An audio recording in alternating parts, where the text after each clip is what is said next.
நான் எப்பவுமே பேசும்போது வணக்கம், என் பேர் கோவிந்தராஜ். நாங்கள் ஆவடியில் இருக்கோம்.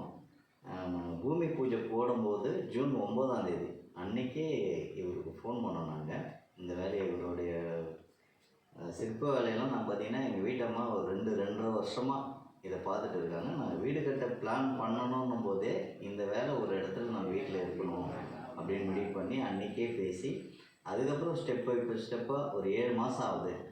இப்போ இது வரைக்கும் இடையில அவர்கிட்ட கான்டாக்ட்லேயே இருந்து நாங்கள் இங்கே இது செய்யணும்னு சொல்லி அதுக்கிட்ட இது பண்ணி இப்போது தேதி முடிவு பண்ணி இப்போது எங்கள் வீட்டுக்கு வந்து பண்ணி கொடுத்துருக்காரு.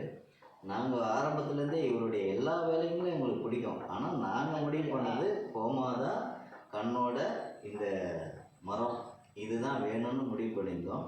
நாங்கள் எதிர்பார்த்ததை விட இது அவ்வளோ நல்லா வந்திருக்கு. இன்னொன்று என்னென்னா, இந்த வீடு கட்டுறது எங்களுக்கு எவ்வளோ சந்தோஷமோ அதே ஈக்குவலுக்கு இந்த ஒரு விஷயம் எங்களுக்கு கொடுத்துருக்கு.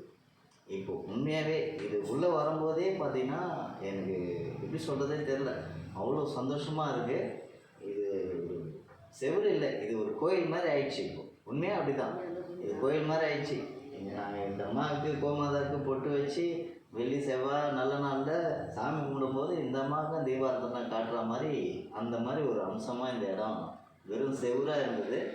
இந்த இடத்த இப்படி மாற்றிருக்கிறது ரொம்ப பெரிய விஷயம். எங்களுடைய வேலை அவ்வளோ நல்லா இருக்கு, ரொம்ப சந்தோஷம்.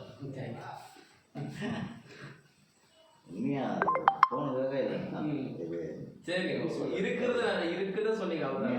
உண்மையாகவே எனக்கு ரொம்ப சரி கட் பண்ணிட்டுமா? சரி.